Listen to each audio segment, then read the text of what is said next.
Hello and welcome to the Knowing Show. I am your host, Christine Marie, and y'all, tonight feels like a special episode. I just have a good, peaceful feeling about tonight, which is a funny way to describe the show, especially because the topic for this evening is, are you self-sabotaging your own life? And so I'm just so incredibly thrilled and honored to be joined here. Michelle, this is what you do as a profession. You pull forth the potential in people. You help them see who they can be. You're an alchemist. I love that that's how you describe yourself. You've been working for 25 years doing this with folks and just really seeing transformation in so many lives, so many businesses. And I'm so grateful you're here. Thank you. Thank you so much for having me. Listen, it's a calling for me. I would do it for free. Mm. If our economy breaks down, I will do it for, for free. I'm just here to help, and I pray. We had a beautiful prayer right before we started, and I appreciate that so much. Mm. I'll tell you, I pray every single day. Use me, use me. I do whatever you need. Just like I'm a tool, Yeah, capital yeah. T tool. And I'm here for the Lord, I'm here for the Spirit. Mm, mm. Well, I'm excited about this conversation, Michelle, because we actually have a morning show in the mornings. Morning show. Mhm. No surprise, that's what it is. We have a morning show where we go through a daily lesson from the book, A Course in Miracles. And we talk a Mm. lot around how each one of us is here for such a reason, such a unique purpose and a unique call. And it's funny because in that uniqueness, that doesn't mean we're separate from other people.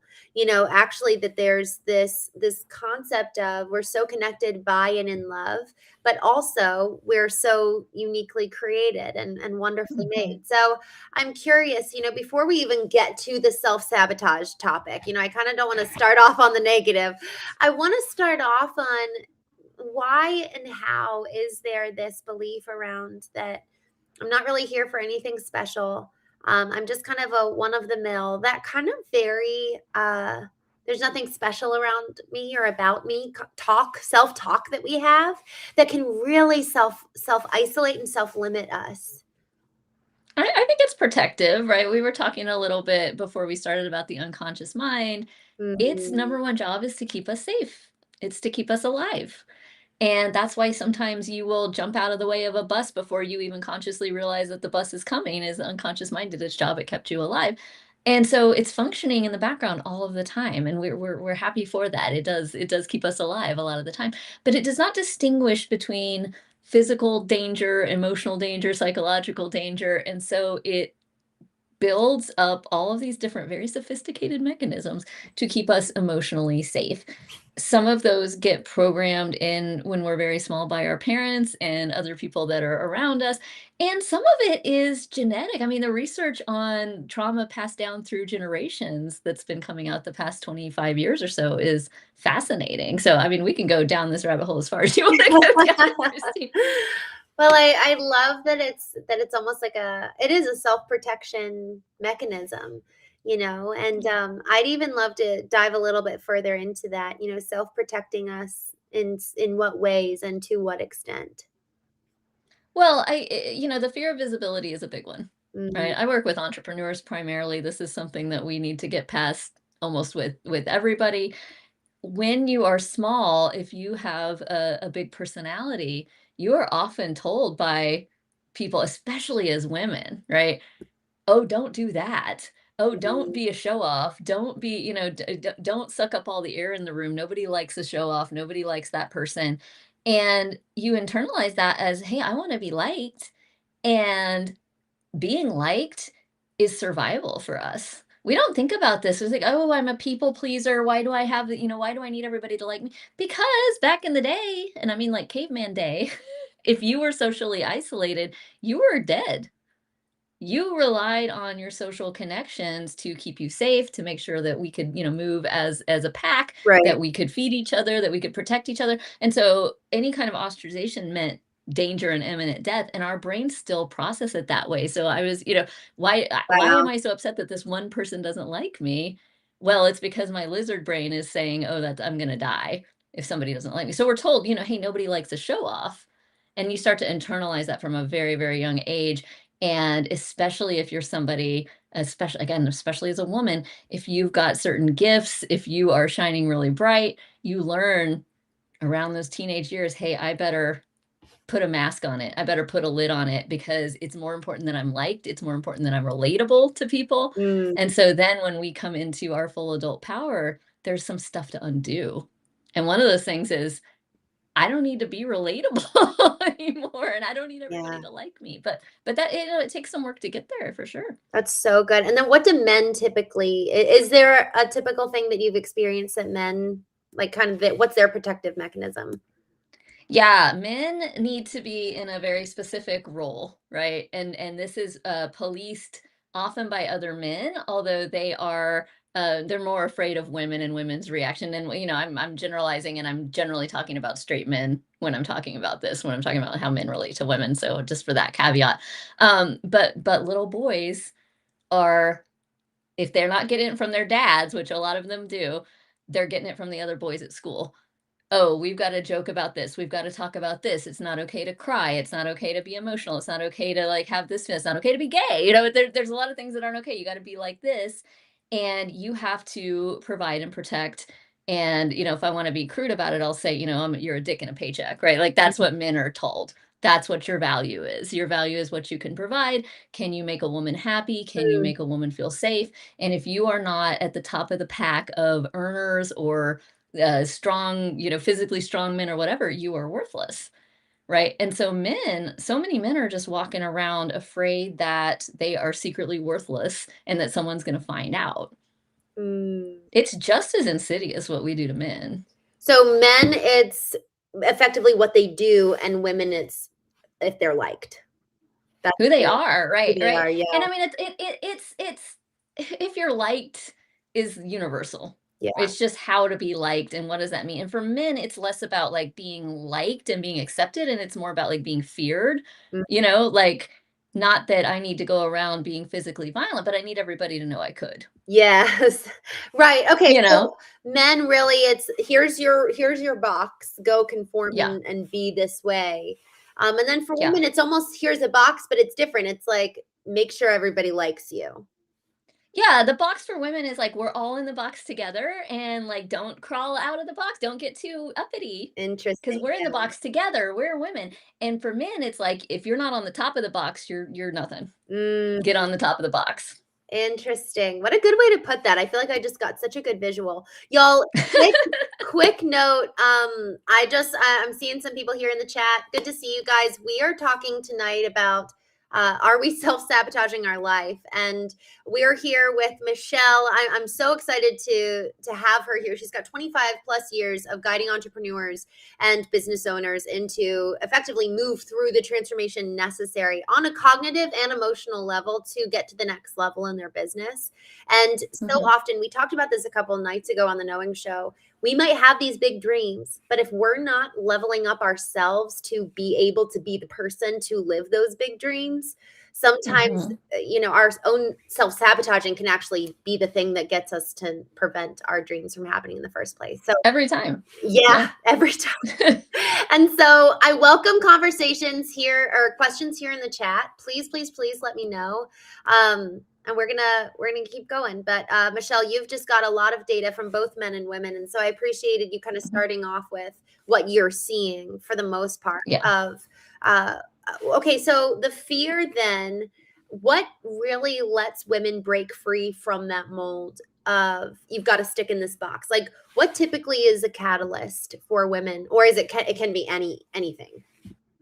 Well, and so just to put it in a different frame too, it's like women, the fear is more, I'm going to be too much. I'm too much. And men, it's I'm not enough. Right. And women, it gets more insidious because if I'm too much, then I'm not enough, right? Like there are so many layers to this and how it pulls on the core wounds. But often the Yes. catalyst for women, one of two things, right? Obviously, I work with entrepreneurs, and so my data set's a little skewed to that. But there is a point where it goes, okay, I have to get past my fear of visibility, Mm, or I'm not going to be able to grow my business, and I'm not going to be able to hit my goals, and I'm not going to be able to have the impact that I want to have. Many of the women that I work with are impact focused on spiritual entrepreneurs. So, they're doing something for the good of your society, Mm. and they are attached to that why. And they say, wait a second, I'm making this about me instead of about the why. And if I want to impact a million lives, I can't make it about me, right? So there's that kind of a catalyst for the transformation. The other is with the kids. And you go, what do I want my kids to see of their mother? Right? I'm a mom, I have 2 boys. This might relate a little bit differently if you have boys or girls or both, but you're still looking at your kids looking at you and saying, would I want my daughter to keep herself small? Then why am I doing that? Do I want my sons to see women should keep themselves small? Is that what I'm trying to teach them? For me, being a badass entrepreneur is so motivated by wanting to show my boys an example of that, an example of a strong woman who can create the world that she wants and create safety for them. That is so good. I want to ask. This was a comment that the man in the hat made, but I'd love to hear your thoughts on this, Michelle.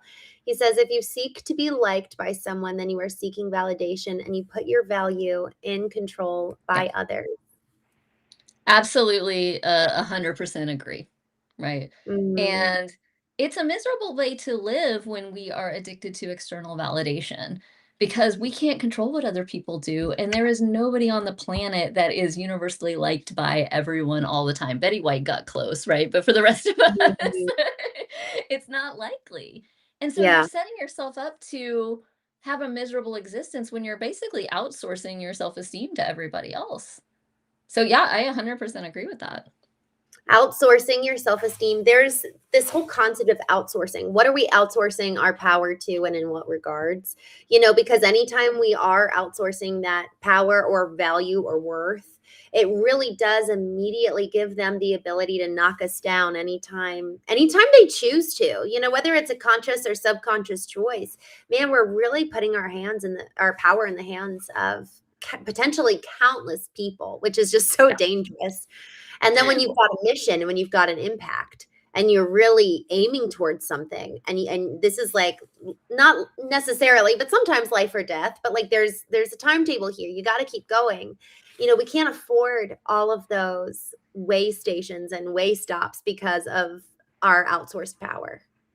Well, yeah, and I want to give some empathy to the folks that are trying to stop us. It is Mm, almost always out of concern for our safety. They want us to feel comfortable. They want us to be safe. So you get it more from parents, spouses. Are you sure you want to do that? That's a lot. 99% of the time it comes out of love and concern. I mean, it's very rare that somebody mhm, is like, I am going to be your enemy and I'm going to take you down. We can probably mhm, count a couple of people in our lives that we maybe perceived or received that way. If we were in their heads, if we knew their story and why we were the villain, it might make a little more sense and we might be able to empathize mhm, with them on a different level. I don't think it really serves any of us to be thinking about, oh, anybody is out here, specifically out to get me. Most mm, of the time, it's coming from love and concern, and we can receive that and say, "Thank you yeah, for loving me, for being concerned." I'm a very high risk-taking entrepreneur. I've taken a lot of big financial risks. My mother is a retired school teacher in Oklahoma, and she, like, I'll start talking to her about business stuff, and she'll just be like, "I can't hear about this anymore because it's making me anxious, it's freaking me out, like, the stuff that you do with money," and I'm just like, "Okay, that's cool." And I yeah, receive that as, hey, she cares about me. She wants to see me. She wants a roof over my head. She wants to make sure everything's all right. So it stresses her out that I'm taking risks, and that's okay. And I could say it's okay that you're stressed out, and it's okay that I'm still gonna do it. And we still love right. each other. Yeah, I love that. And so can you actually repeat you mentioned how people become people pleasers at the very, very beginning, which I actually think was just really important context for people who are just now joining. So this is really important because it's easy to say, oh, well, don't be a people pleaser. But we're that way. We're almost like programmed. It's in our DNA for a reason. And I never thought about it from your perspective. So do you mind resharing that once more, Michelle? Yeah, absolutely. It's just back to the caveman days. We were reliant on each other literally for food and survival and moving in a pack and moving in a team. It's Mm, only recently and through the advent of all the technology that we have that people could even possibly think about living as independently as we live. I mean, if you even think about 50 years ago, people weren't living nearly as independently as people are today. And so it is way coded all the way in our DNA that we need people to like us, because if you were ostracized from the pack, you were dead. You were going to starve to death. Nobody was going to help you out. You know, a wild mm, animal was going to get you. And so when somebody doesn't like us, it fires that up in our lizard brain. We go, God, I'm going to be by myself, and a wolf's going to eat me. Right? And so, yeah, sometimes we have to sit here and go, there's no wolf. yeah. And if one person doesn't like me, thousands and thousands of people do. Like, this is not the Yes. same thing. Yeah, that's so good. And so how do you so now since we're not in caveman days, how do we kind of move away from that because it is naturally in us into so many ways even though we want to not be that way. We try to pretend maybe like we're not. And some of us really aren't, but there's also a degree of it's actually good that we care. Yeah. I think that let's also not forget that that is just part of being human and that's part of empathy is to care about what other people are thinking and how they're Mhm. doing, but to not have, DNA mindset matters. You asked, what do you mean by outsourcing? And it's kind of like I'm giving you the power over my worth. I'm giving you Yeah. the power over my value and my identity. So we're outsourcing it rather than sourcing it from within, from ourselves. Right. So to kind of take that power back, there's almost a reclamation of sorts. Mhm. And so I'd like to hear from you. C. Martin Love says, start giving yourself the specific reassurance you usually seek from others. I Yeah. love that advice. How else can people start kind of taking that power back? Did you know that you can actually just give yourself a hug? Hmm. Like, literally, if you do it right now, if you give yourself a hug, your brain and your body don't know the difference between giving yourself a hug and getting a hug from somebody else. Can you dive into that? Because that blows me away. Did you feel it when you did it just now? Yeah, well, you're right. Like I've done it only a handful of times, but man, yes. Like it really the brain and body and we literally can our brain doesn't know the difference. What is it between the past and the present? And so if we're remembering something from the past, it feels like it's reliving it today. Yeah. Yeah, and look, I'm not a doctor or a scientist. I just know how it feels when I give myself a hug, and it feels really good, and I can soothe myself that way. Um, and I don't have to go to somebody, because outsourcing isn't always negative, but I don't have to go to someone else and say, "Hey, I need a hug. Can you please give me a hug?" I can give myself a hug. Doesn't mean Yeah. hugs from other people aren't necessary or wonderful or that I don't ask for them. It just means in this moment, I am resourceful. I have the resources that I need, and I know that, and I can tap into my own resources anytime I need to. I don't need to get any of that externally right now in this very second, right? When we talk about Yes. how does it feel when we're triggered or the lizard brain goes off or somebody doesn't like us, start with your feelings are okay. Yeah. Like, it's Yeah. okay to feel anxious. It's okay to feel upset. It's okay to feel angry, right? We Mm, hurt ourselves when we are not okay with our feelings and we try to push them away and go, oh, I don't want to feel anxious. So I'm going to do anything I can do to not feel anxious. I'm going to make this person like me, which control mm, freaky, not okay, actually. But we do that. I'm going to make this person like me. I'm going to, smoke some weed. I'm going to have a drink. I'm going to do anything to kill the anxiety versus just saying, hey, I'm okay. I'm anxious and that's okay because feelings are okay.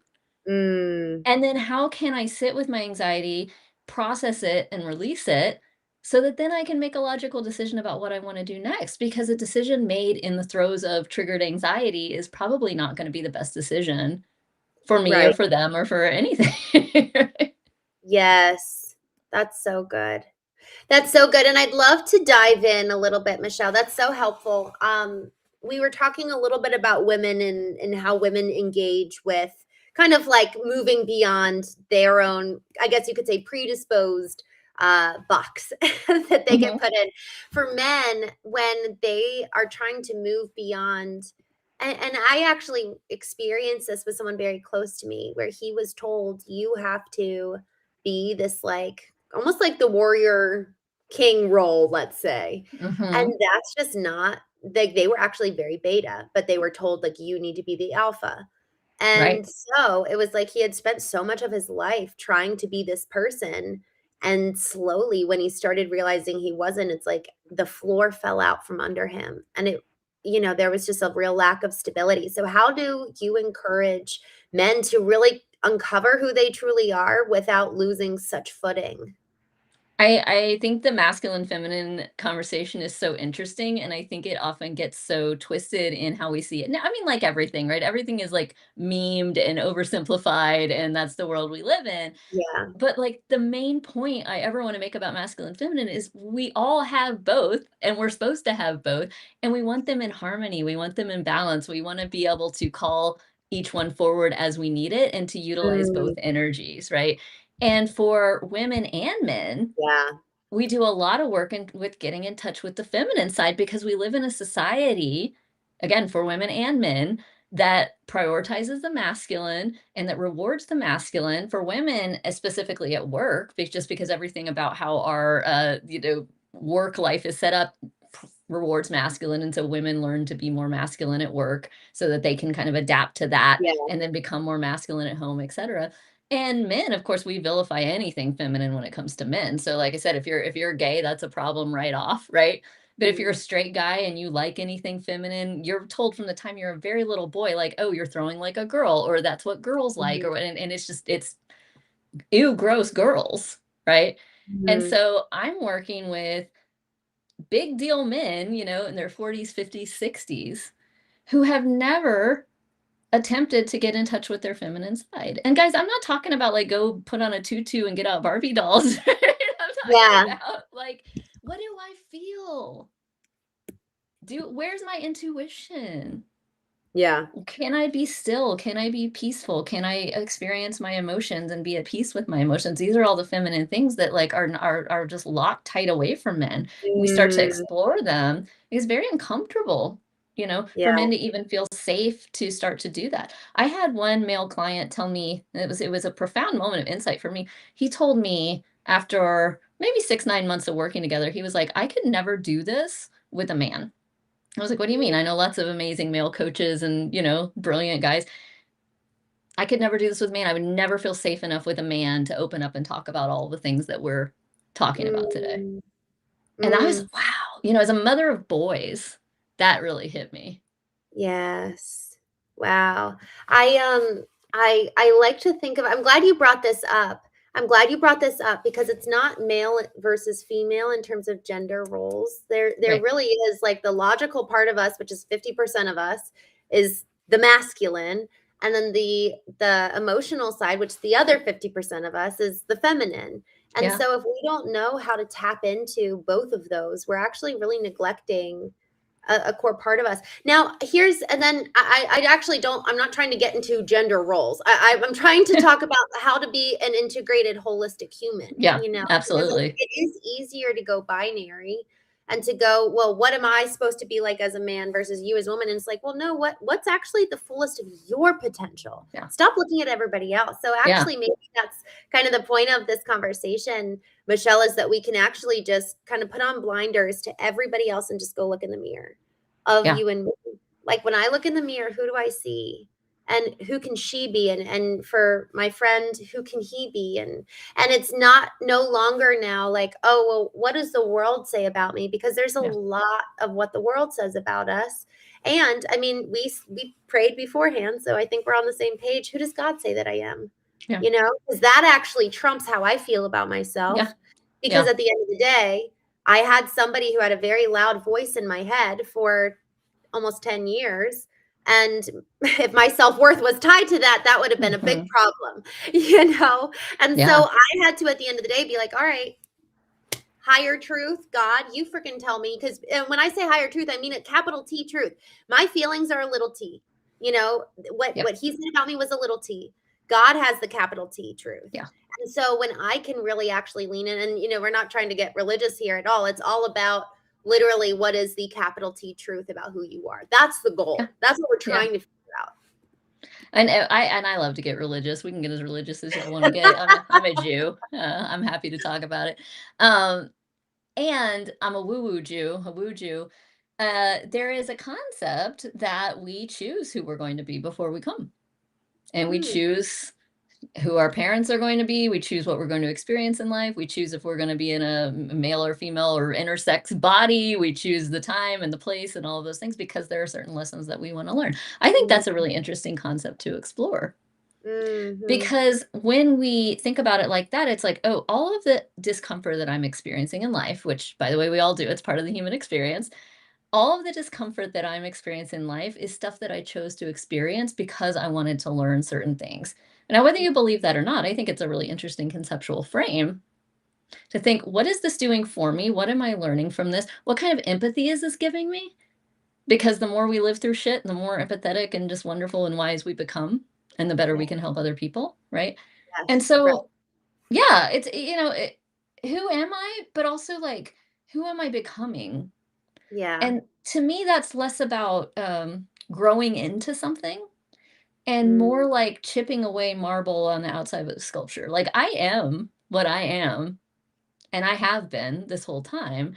And there are now layers on top of it. And my whole job is excavation, right? mm. I So that love me can be out. Yeah. excavation, yeah. Yeah. I love to think of the analogy you said, chipping away, and it reminds me, Michelangelo, when he was asked, "How did you create David?" He said, "I chipped away at who David was not and arrived at who David was."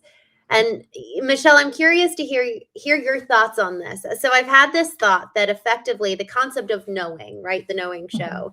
So mhm. much of it is chipping away at who we are not to arrive at kind of the original form as Yeah. we were initially architected and designed to be.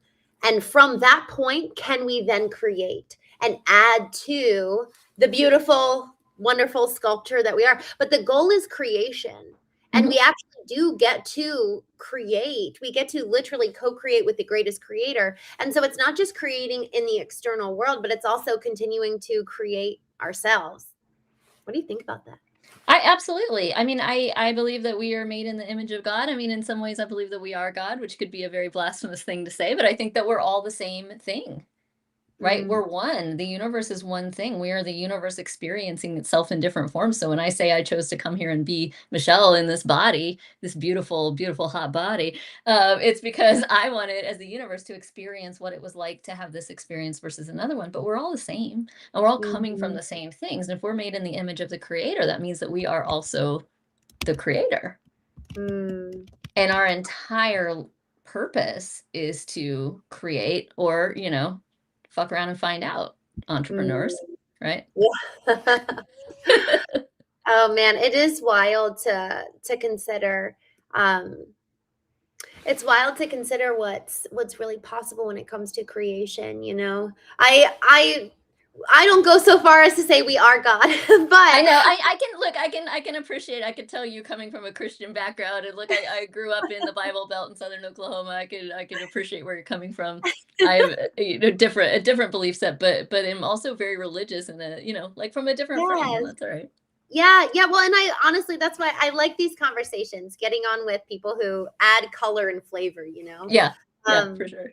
and at the end of the day, it's are we creators? And I think the answer is yes, hardcore, yes, we're creators. And Yeah. so then the question is, are we actually giving ourselves space and time to create, or are we, to the question of the night, self-sabotaging? Well, you're And so creating either way. I mean, that's the thing that you're mm, creating either way. You're creating your reality, you're creating your experience all the time, constantly. You cannot not be creating. You are a creator. That is what you do. Now it's so what am I creating? Am I creating a life in which I feel anxious and afraid all the time? Am I creating a life of peace and beauty? Am I creating a life in which I can be calm enough that I can actually make, art, create a mm, business, something like that, like what we typically think of? But you're creating mm, all the time, right? Like your perspective is not the truth. mm, Your perspective is, a whole series of values, morals, experience, things you were told when you were a kid. It's like a windshield that you're looking through all the time. And your windshield might be yeah, red, mine might be purple. But if your windshield's red, then everything you see is red. And if mine's purple, then everything I see is purple. Neither one of us is got the capital T truth, right? mhm. But we're creating whatever we're creating. all the time, Mhm. right? And so I think the fun part, other people might not think this is fun. I think it's fun. The excavation part is, what am I creating and why? Yes. What am I making it mean? Why does it feel good to have this experience? And as coaches, the nerdy way to say this is the secondary benefit, right? So if I come to you and I say, I want to lose a bunch of weight, like consciously, that's what I want to do. The Mhm. reality is there's a secondary benefit to me holding on to that weight. That's why I haven't lost it yet. Yes. Right? So What's the good. secondary benefit? Oh, it makes me feel safe. I was assaulted as a kid, and so now I feel like, if I am fat, it's gonna, people aren't gonna look at me like that, and I'm not, I'm gonna be safe. There's a secondary benefit to that. That's a really common one, by the way, for people Mm, that are overweight. So if you guys want some empathy for that, that's often what's going on beneath that one. Right? But mm, there's all different versions of this. If I'm somebody who can't hold on to money, what is the secondary benefit to being broke? Do I feel like, oh, every yeah. time somebody comes and saves me and buys me groceries, oh, now I know that I'm loved and I'm cared about, and that's what I need to do to know that I'm loved? There's a secondary benefit. So we've got to Mhm. explore, what am I creating and why, and what am I getting out of this? Because even if I'm having an experience that I say I don't want, if you have it, it's because you want it on some level. This is so timely. This is so timely. I love this. What is the secondary benefit? Um, so, so, so important. And I think every single one of us not needs to, gets to ask that question, Michelle, because then this is where, man, if we really want to be creating with intention a life that we choose, rather like choose intentionally, where we're actually creating with purpose and in alignment with the vision that we've set out for ourselves. Mhm. Otherwise, our subconscious, to your point, there's a secondary benefit, and usually it's rooted in something our subconscious knows, and that conscious, it like hasn't reached yet. It hasn't Oh, connected yeah. yet. No, so much of it isn't connected yet. That's why it's a fun game to try to, like, reconnect it up and understand consciously what's going on. But it always comes to the same thing, which is the Yeah. unconscious is trying to keep you safe. Yes. Always. And we can go Mhm. about it in all these convoluted routes and try to figure out, why am I doing that, or what. It all comes back to safety. Always. Mm.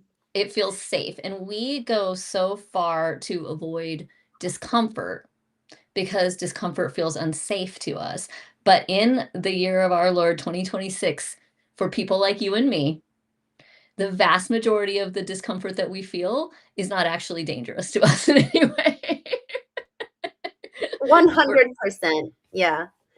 Um, it really got me thinking, so where in our childhood, perhaps, with this secondary benefit of why we are actually feeling safe in whatever, maybe let's say, relationship pattern we're in. Mhm. So, is there something connected to childhood? Michelle, I don't know about you, but Always. so often, yeah, always. There we You go. said often, I So said always. often, yeah, so often it's something that happened in childhood, and that's really where first, man, does it warrant the most greatest compassion as we go back and kind of do some of that searching, because man, it's there for a good reason, like Yeah, we didn't feel safe then. And so we yeah, cultivated this layer of protection that now is showing up and trying to prevent us from removing that layer of protection because it kept us so safe for maybe a year or a decade, maybe 15 years as a kid, but it doesn't know that for the last 20 years we haven't needed it and it's actually been stunting our growth. yeah. So I'm curious, how do you encourage folks to effectively confront with compassion, but still confront that part? Um, I don't encourage folks to do that. They come to that on their Okay. own, right? If somebody comes to me and they say, "I want this," and they don't have it yet, whatever that is, okay, why don't you have it? Hmm. What's stopping you? What stopped you? What's blocked you? If they're not willing to go down that rabbit hole and start doing that exploration, like, I'm not the gal for you, right? I'm here for the folks who want to dig in, but I'm also not here to, like, force anybody to dig in before they're ready, right? The path is the path. Like, you're going to be ready whenever you're ready, and, like, I'm going to be here, at the right time for the right people, and I believe that deeply. right? It's Mm, not always the right time for everybody to go spelunking around in their in their unconscious mind. Sometimes it is keeping you safe for a reason. Sometimes you're not ready to deal with something. I mm, will say that the unconscious mind does not present anything to you consciously unless and until it is ready to resolve. So if you are becoming mm, aware of something, it's because your unconscious is saying, hey, it's safe enough for you. You're safe enough right now that you can start to resolve this feeling, right? mm, We've all been in situation, at least people that are, to a certain age, we've all been in situations in our life when we were in actual danger or something really traumatic was going on in that moment. And if you'll recall to that time, that's not when you were having a big emotional reaction. That's not when you were processing what was happening, right? In that moment when you're unsafe, you're in some kind of fight or flight or freeze or fawn, or like your body is doing something that is going to keep you safe and your unconscious takes over and there's no processing. It's not until later, whether that's later that night, whether that's 3 days, 3 weeks, 3 years, 30 years later, that you feel safe, that those feelings start to come up, right? mm, Christine, have you ever had anybody really close to you pass away? mhm. Yeah. Yeah, my brother-in-law was killed, 11 years ago. Oh, I'm sorry. When that happens, there's about 3 days where everybody goes into shock and funeral planning mode.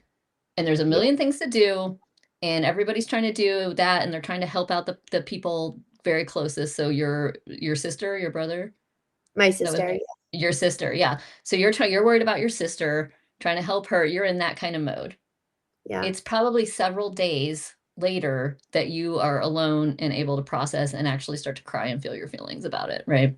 mm, And for your sister, you might have seen the same thing, right? Where she went into some kind of freeze or some kind of shock. And it's several days later when you're safe enough that you feel it. And so right. that's just a good thing for everybody to know. When you're feeling a lot of big emotions, big feelings, big uncomfortable things, it's because you're safe. Mm. I love that perspective, Michelle, because actually, someone said this to me. She said, when you're in a relationship and you actually do feel safe enough, you're going to have old wounds come up Yeah. because you feel safe enough to confront them. Yeah, there's again like the memification of everything. I keep seeing these reels and TikToks. I love TikTok. If y'all are on TikTok, that's my jam. But there's all these little short form videos about, oh, if you don't feel safe in your relationship, your body knows it and you should run away. And it's like, Mm, maybe, but like more likely that man or that woman or that person is pulling on something from your childhood. They're yes, probably surfacing right. your wounds. Now, like, how do we know if we're safe in Yes. a relationship? Can we talk about it? Can we bring it up? Can we repair it? Can we process Mm, it together? Then we're safe. And if we can't, then maybe we're not safe in that relationship. But the first gut trigger does not mean that you're not safe. It means you got some baggage. yes, that's so good. That's so good. And it is true. It is there's something around a friend of mine, God bless her, when she was 26 years old, remembered a rape that happened to her when she was Yeah. 9 years old by Yeah. a family member, and she had Yeah. suppressed it and covered it up for so Yep. long. So it is wild how our bodies do. It's almost like the peeling of the onion. And but it was after 2 years in therapy. So I think that it was because she Yeah. was willing to do the work and she was getting deeper. And I don't think she had a clue that was there. It Yeah. wasn't like she was there for that purpose. It just kind of came upon her one day in a memory. A lot of times, especially when it comes to physical sexual assault, it gets suppressed for Mm, a long time. yeah, And again, like at 26, her unconscious mind said, okay, you're safe enough that we can start to present this for resolution. We can start to yeah, work through it. Right. As a practitioner, and I'm not a clinician, right? So mm, as a practitioner, when I'm working with somebody and we're working with the unconscious mind and talking to it, if it starts to say certain things, I know, okay, I need to back off. And there are some clues where I'm like, okay, we need to now refer to a clinician, somebody who specializes in mhm, complex trauma or something like that. It mhm, sounds like I can't get there. There's a brick wall or there's a cement wall or there's just, my brain's not going to let. And it's like, okay, that's what happens when there's significant severe trauma yes, that now yeah, needs to be handled, that's above my pay grade. Right. But that's what yeah, the unconscious will do is go, we're not going there. Stop yeah, asking questions. She's not ready. He's not ready.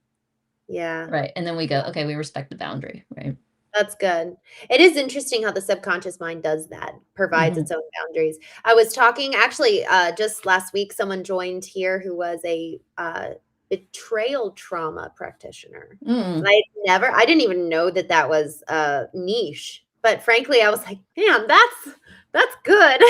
mm, We need to talk about that more, especially, when you've been betrayed, especially at such a young age. It's so formative. And then you're looking for betrayal for the rest of your life. mhm, You're literally looking for it.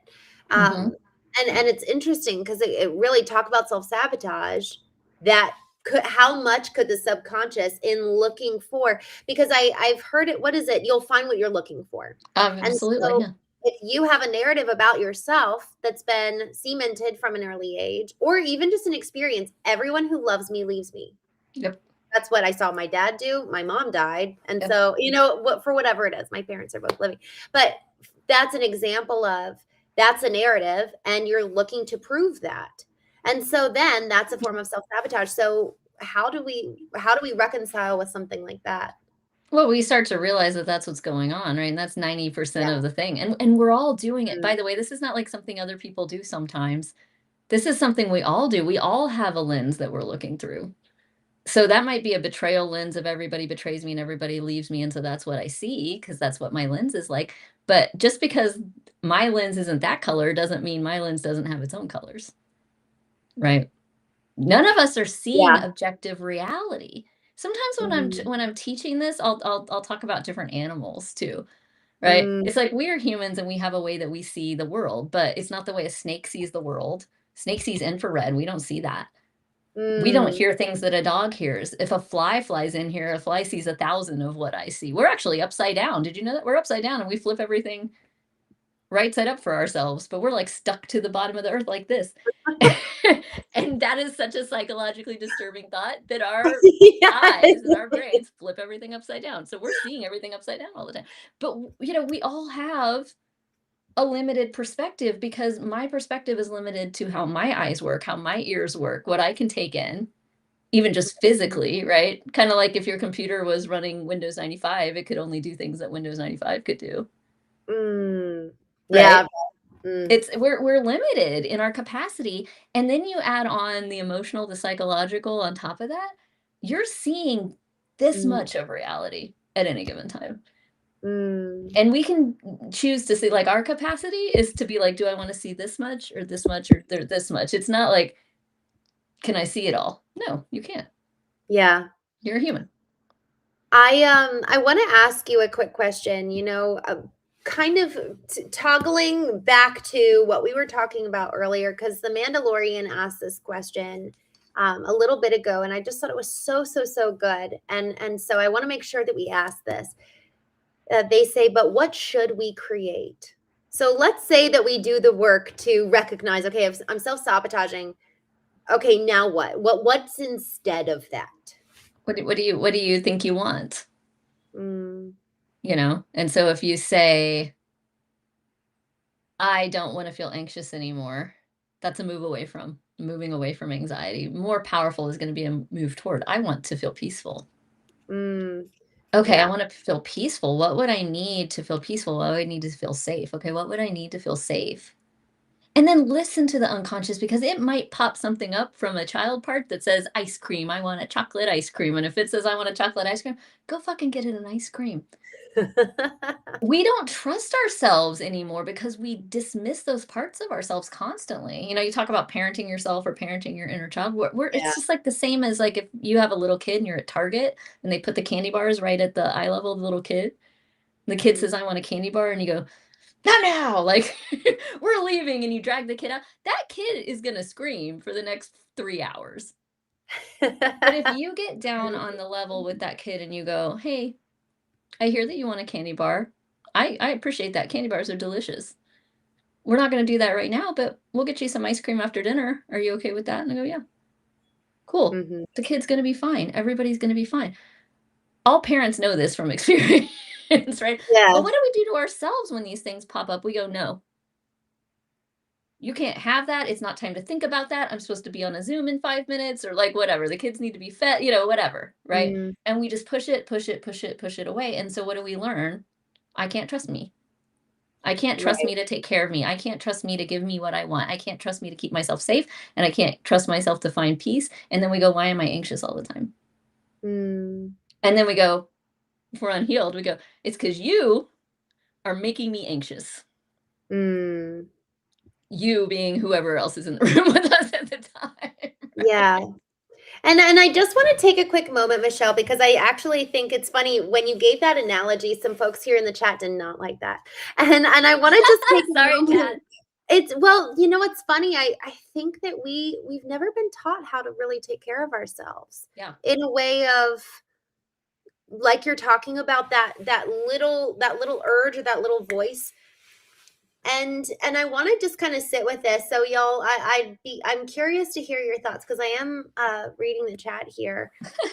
You know, And it's by the way, chat, I'm not reading the chat. So if you're trying to be mean to me, I'm not seeing it. Christine is filtering it for me very yes, nicely. I So, told Michelle not to. I was like, people sometimes it can get mean. and I Um, appreciate that advice. I don't want to get triggered in the middle of our, and I get triggered too, you know? yeah, let's not.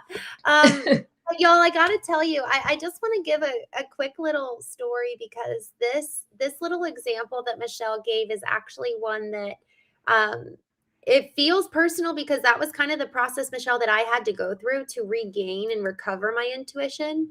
So Mhm. I think that that example is so it's profoundly simple for those of us who abandoned our intuition 20 years ago Yeah. for the sake of looking to everybody else, talk about outsourcing our worth. Yeah. You know, I was outsourcing my worth for the majority of my life. And Yeah. so if a little bit voice in me was like, "Hey, I'm hungry. I you know, no one else is eating. I'm not going to eat." You Yeah. know, it's like, no, it was literally the most basic essential needs. I just wouldn't even listen to because it was, well, what is everybody else doing? Yeah. And fitting in and to your point about the box. And so that little example is just it's simple and it's silly in some ways, you know, candy bar, and it's so important because y'all, for so many of us, we actually have, without even realizing, really neglected a core part of ourself for so many years.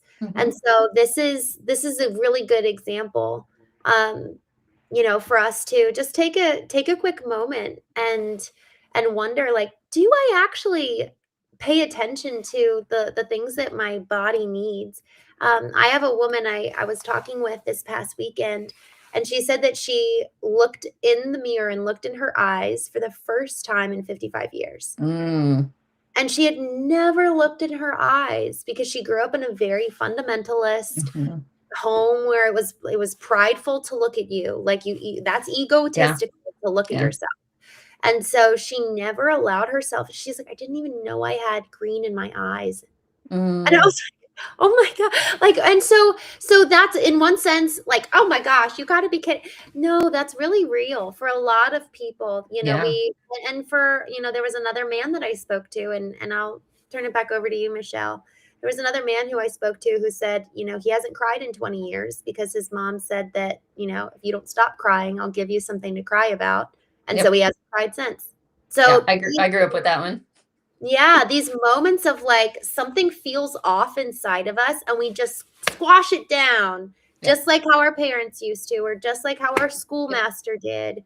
Yep. The so much of being a good parent to not just our children but to ourselves is recovering uh, a a grace-filled relationship with that little voice.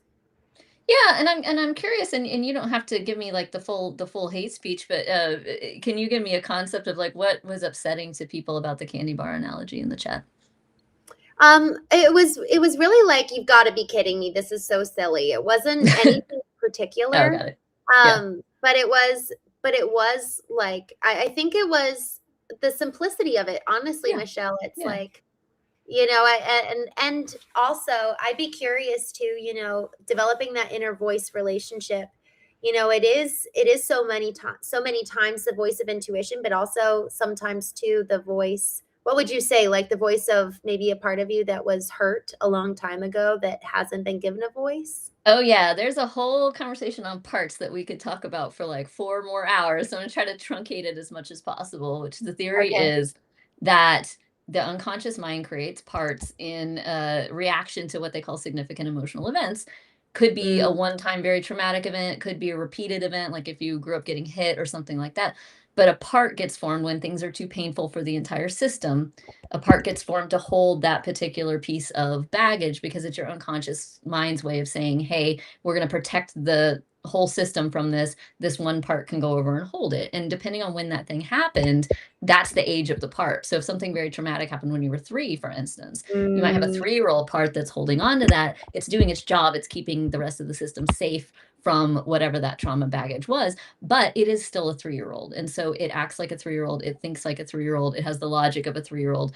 And when it's reminded of that trauma, so when something else happens to you in your experience as an adult that triggers that same trauma, that part says, my time to shine, everybody get out of the way, I'm taking over now. And it comes up, and that's why sometimes we're seeing someone in a situation where, okay, why are you acting like you're 5 all of a sudden? yeah. They might be 5 in that moment. There might be a 5-year-old part that has now Yes. come up and is taking over. When we're doing deep trauma work, a lot of the work is about reintegrating these parts, allowing parts to say, hey, you did your job for a long time. Are you okay Mm, reintegrating now? We don't need you anymore at this age or this stage or whatever. And there's so much. This goes so so long and so far, right? yes. Yeah. The extreme example of this is what we now call dissociative identity disorder. We used to call it multiple personality disorder. They've Mm, updated the name. But that's where the trauma is so severe that somebody actually splits into like a whole different person that's not even conscious of the first person. So I'm Susan right now, or I'm yes. Jeff. Right. But that's what Wow. that is. It's a trauma response. That one's an extreme trauma response. For the Mm, rest of us, we have parts. They're not expressing to that extreme. So we're conscious of them, but we feel it like, why did I just come into the kitchen? yes. Or part of me wants to lose weight and part of me wants to eat donuts, right? Like there are two different parts in conflict and we have to go, what's the integrated me want? And Mm, that takes some work. that's so good. That So really does it's work. Well, it's a simple example to talk about the candy bar thing, but Yeah. usually we have dominant parts, we have protective parts, and so when we're saying we're stamping out emotions, what's really happening is our protective parts are going, everybody else shut up, like I'm the one in charge. And so Mm, you don't get to express, you little 3-year-old part that wants a candy bar, go away. We're not mm, getting a candy bar. Just like a parent that says, no, absolutely not. And we're not even going to talk about it and whatever. Right. mm, That's what we're doing to ourselves instead of saying, hey, what's that about? Why do I want that? Why do I mm. want that? Why do I want Why that do if I it's want if that? it's antithetical to my stated goals? Maybe I have some stated health goals and candy bars aren't on the plan. So then why Mm, do I want that? It's really important to start to explore that. mm. I love that. I think our wonderful friend Robert is here. Oh, hi. He says he says the Lexus agency, which is his agency, right? Yeah. Yeah. Yeah. Robert, we love you. He says people confuse complexity with sophistication. Hmm. Examples included elegance is knowing how to communicate ideas in the simple ways to the simple Hmm. reality we all live Yeah. in. Yeah. Beautiful, Beautiful, Robert. I said. I know. I was like, this is beautiful. Then I was like, oh, it's Robert. It's Robert. Of course, it's It's beautiful. Robert. Um, I I I know that we're so close at time. How are you doing? I'm doing great. I mean, I could do this all night. You have to tell me when to stop. Are you good with another question? Yeah, yeah, yeah, of course. Okay, I want to ask Cyber and Land Explorer. Thank you so much for this question. He says, "How can we make sure boundaries are being protected by all your friends that you're around?" So with this whole question of like we're not now we're okay. So now how do we move from not self-sabotaging but making sure that we've got the boundaries to be not be protected or sabotaged by other people? Yeah. I love this question. And I enforce my boundaries, right? So I'm going to go back to masculine and feminine for a minute, just because it's, du jour. We all love a little masculine, feminine. My favorite frame on it is the feminine is the queen and the masculine is the conquistador, right? Again, remember, we all have both of these things, right? So the queen says, I would like Spain, please. And the conquistador says, I am going to go get Spain for you, my queen, and I will bring you back Spain. And then I will kiss your hand and say, I have delivered Spain to you, right? And I will protect you and I will die for you and all this stuff. And the queen just sits and says, here's what I want. Right. And so when we talk about getting in touch with the feminine, getting in touch with the intuition, what do I want? What would feel good? Sometimes we talk about pleasure. which is such a loaded word, right? When we talk about the feminine, right? What do I want? What would feel good? And I have that in me. Men, I have that in me.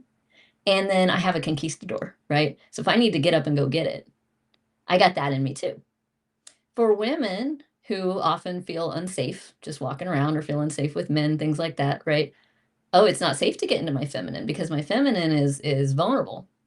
Oh, you have a masculine too. You have a conquistador. The conquistador can be called forward. I wasn't able to ever sit in my feminine until I realized that I could call my masculine up whenever I wanted him, and he doesn't have to stand here all the time in the front. Because I, as the queen, can say, okay, you can go away now. If I need you, I'll call you. And if I need him, he's right there. And so if I need to set a boundary and I need to protect myself, right now, I am very powerful energetically, right? I'm small physically. I do work out, I do lift some weights, but I'm small physically, but I'm very powerful energetically. I'm not worried about it. I know how to protect myself, right? And so how do I set a boundary and make sure other people respect it? I set a Yeah. boundary and I make sure other people respect it, meaning a boundary has a consequence. Yeah. If you talk to me like that again, I am going to end this relationship. I had to do one this week. Every woman that's on social media knows sometimes there's a creepy guy in your DMs. I had a creepy guy in my DMs. I've been trying to be nice to this guy, somebody that I knew in real life a long time ago. He saw that I was in his city. Why didn't you want to hang out with me while you're in my city? I said, I'm in a relationship. I'm in the city for work. Well, I only wanted to have a hands-off interaction with you. Now I said, the fact that you even said it like that is why I don't want to see you. And then Yeah. he kept coming back. When are you going to be in my city again? So I blocked him, right? How do I make sure he respects my boundary? He doesn't have access to me anymore. I mentioned multiple times, hey, we can be friends with these parameters. We can be friends if you respect my relationship. We can be friends if you don't objectify me sexually. If you continue to do those things, we're not going to be friends. Okay? Mm. Boundaries have a consequence. If you are not willing to enforce the consequence, you aren't really setting a boundary.